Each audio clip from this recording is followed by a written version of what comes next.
বন্ধুসকল আজি মই 20টা আকৰ্ষণীয় প্ৰশ্ন উত্তৰ আপোনালোকলৈ আগবঢ়াম ভিডিঅ'টো শেষলৈকে চাই থাকিব আৰু এনে ধৰণৰ আকৰ্ষণীয় প্ৰশ্ন উত্তৰ পাই থাকিবলৈ মোৰ ইউটিউব চেনেলটো সাবস্ক্ৰাইব কৰি ল'ব মোৰ পিছৰ হিতানত আপোনালোকলৈ আগবঢ়া প্ৰশ্নটো আছিলে এনে কি কাম পুৰুষে জীৱনত এবাৰেই কৰে আৰু মহিলাই সদায় কৰে ইয়াৰ উত্তৰটো হ'ব হিৰত সেন্দুৰ লোৱা কামটো আজি হিতানৰ প্ৰথম প্ৰশ্নটো হ'ব প্ৰাচীন কালত অসমক কি নামেৰে জনা হৈছিল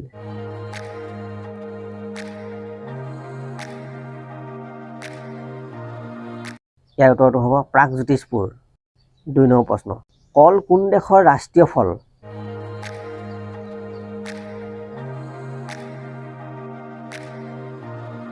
ইয়াৰ উত্তৰটো হ'ব কম্বোডিয়া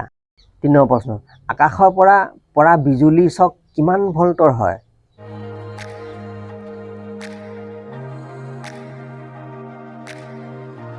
ইয়াৰ উত্তৰটো হ'ব 30 কোটি ভল্টৰ হয়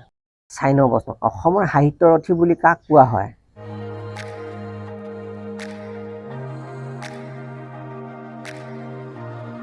ইয়াৰ উত্তৰটো হ'ব লক্ষীনাথ বেজবৰুৱা 5 নম্বৰ প্ৰশ্ন বিবাহৰ আগত ছোৱালী সম্ভোগ কৰিছে নে নাই কেনেকৈ গম পাব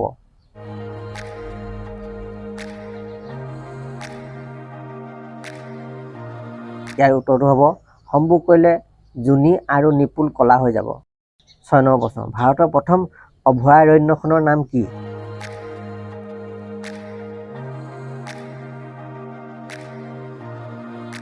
ইয়াৰ উত্তৰটো হ'ব মানস অভয়াৰণ্য 7 নম্বৰ প্ৰশ্ন কোনটো গ্ৰহ সূৰ্যৰ আটাইতকৈ ওচৰত আছে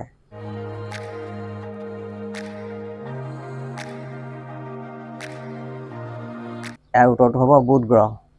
8 নম্বৰ প্ৰশ্ন পৃথিৱীৰ আটাইতকৈ দীঘল নদী কোনখন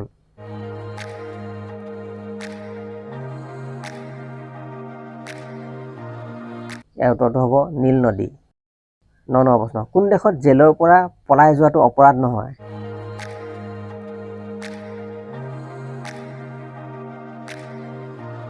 ইয়াৰ উত্তৰটো হ'ব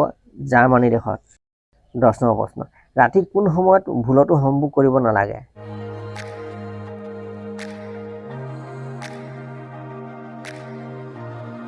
ইয়াৰ উত্তৰটো হ'ব 12 বজাৰ পৰা 2 বজাৰ ভিতৰত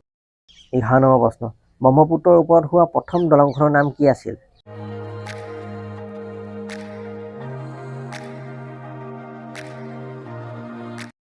ইয়াৰ উত্তৰটো হ'ব শৰাইঘাট দলং 12 নম্বৰ প্ৰশ্ন তাজমহল কোন নদীৰ পাৰত অৱস্থিত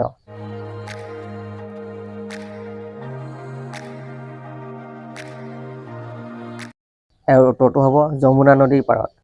13 নম্বৰ প্ৰশ্ন পৃথিৱীৰ আটাইতকৈ ডাঙৰ দ্বীপ কোনটো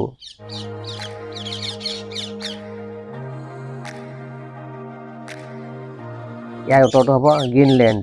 14 নম্বৰ প্ৰশ্ন অসমৰ সাহিত্য বুৰঞ্জী লেখক কোন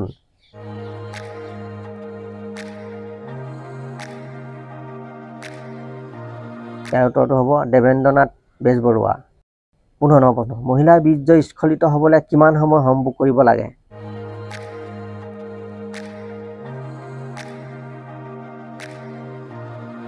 ইয়াৰ উত্তৰটো হ'ব 10 পৰা 15 মিনিট সময় লাগে 16 নম্বৰ প্ৰশ্ন নিমখৰ আৱিষ্কাৰ প্ৰথমে কোন দেশে কৰিছিল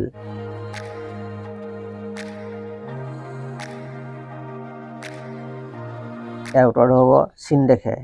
17 নম্বৰ প্ৰশ্ন মধুৰি খালে কি বেমাৰ ঠিক হয়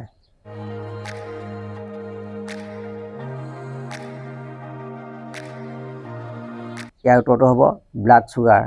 18 নম্বৰ প্ৰশ্ন কোন দেশৰ আইন আটাইতকৈ কঠোৰ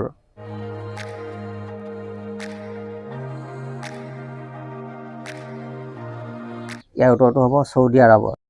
19 নম্বৰ প্ৰশ্ন ভাৰতৰ হীৰা খনি ক'ত আছে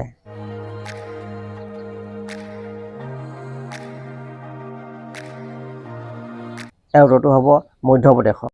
20 নম্বৰ প্ৰশ্ন কি বস্তু প্ৰথমে লাল হৈ থাকে পানী খোৱাৰ পাছত কলা হৈ যায় ইয়াৰ উত্তৰটো কমেণ্ট কৰি জনাব বন্ধুসকল এনে ধৰণৰ আকৰ্ষণীয় প্ৰশ্ন উত্তৰ পাই থাকিবলৈ মোৰ ইউটিউব চেনেলটো সাবস্ক্ৰাইব কৰি ল'ব নমস্কাৰ ধন্যবাদ